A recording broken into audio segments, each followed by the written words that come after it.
Gathering with a group of your friends and family members to watch the biggest football game of the year has become tradition on Super Sunday. Northern Quest Resort and Casino's executive chef, Bob Rogers, has an idea for something you can whip up at home that'll make you the hit of your party. So I'm pretty sure a lot of you will be making some special food for the big game coming up.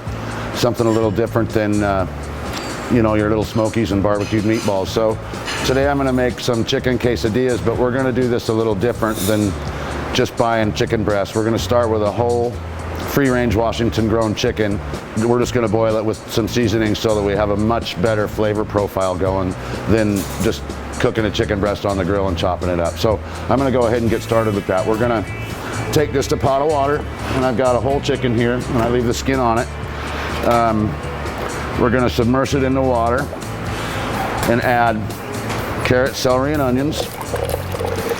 One of the tricks to this particular one is using chipotle peppers. These are a roasted jalapeno that's also got adobe sauce. They're smoky flavor, or they're hot, but they've also got a ton of flavor to go with it.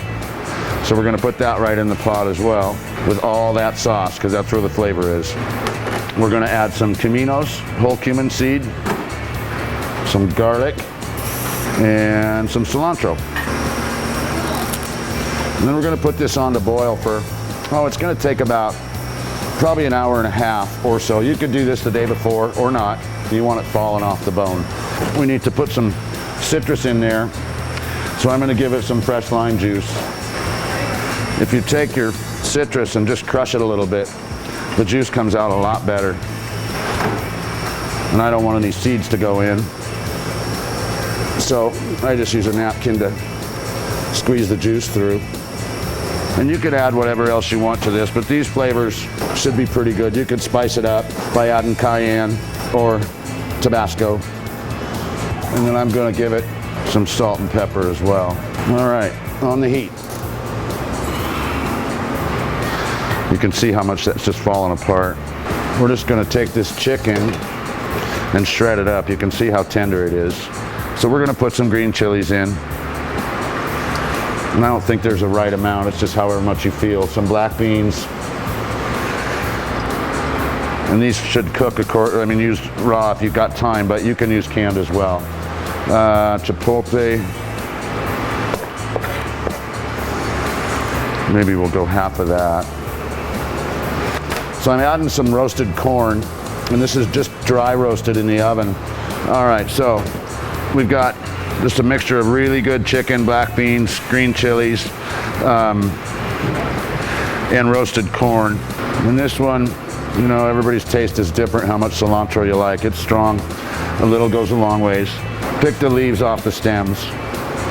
The stems are not very good. And don't chop it too fine, just a good coarse chop like that. All right, we're good to go. I've got cheddar and jack. And I'm gonna put, not too much. Everybody thinks melty cheese is wonderful and delicious, which of course it is, but too much is too much. And make sure you run the cheese all the way out to the edge so that when we fold it and the cheese melts, it all sticks together. So I'm just gonna put a thin layer here. Then we're gonna put our delicious chicken here. And then I'm gonna go a little more cheese. Once again, not too awful much. All right, so now we're gonna just fold this in half, and we wanna make sure the edges are pretty good like that, so that when it melts, it kind of seals up. We're also gonna butter this. If you put this in a pan dry, it's just gonna burn and toast and won't be very good. So I'm just using a little clarified butter to brush it before I put it on the heat. And you could use whatever, olive oil, it doesn't matter. All right, so I'm gonna put this on the hot grill since I don't have to use a skillet. And this is why we buttered it, so that we're not gonna stick and brown too much as it's cooking. This will take probably 5 minutes aside, something like that. You can do this however big you want, depending on how many people you've got. And you can see all the goodies in there. And you'll just give it a little bit of color. Perfect platter of goodies for the big game. I think it beats like I said, the little smokies and the meatballs all day long. All right. Here you go, guys. Wow, look at that. So I think no matter which MVP you're hosting for your big game party, they're going to appreciate whatever extra effort you go to present them with something like this. So enjoy. Thank you. Great. And since our general manager, Phil Haugen, just happened to be hosting former Super Bowl MVP Mark Rypien for lunch in Epic, we couldn't let him leave without asking him to share about the biggest game of his life, Super Bowl 26, and a few predictions about the epic matchup between Seattle and Denver. I woke up about 4 o'clock, couldn't sleep anymore. Went downstairs, got showered, dressed. I was wide awake about 4:35 in the morning, figured I'd have a coffee and just kind of sit around, read the paper, and then maybe go back and take a nap. But anyways, as I go down, there's about 20 other guys doing the same thing. They couldn't sleep, their energy level was high, their adrenaline's going already. And so, at that time you got, hey, this is a pretty big deal. A lot of emotion. Your family's there. My dad had passed away in 1989, so I kind of gave a little look after my first touchdown up to him, and knowing that he had probably the best view of anyone there. If you could draw a scenario up of what the NFL wanted, and to have that actually happen in the AFC and NFC championship games, knowing that whoever's going to win the AFC championship game and whoever's going to win the NFC championship game, you're going to have a Hall of Famer and a young gun that's ready to take this league to the next level. And that's exactly what they got.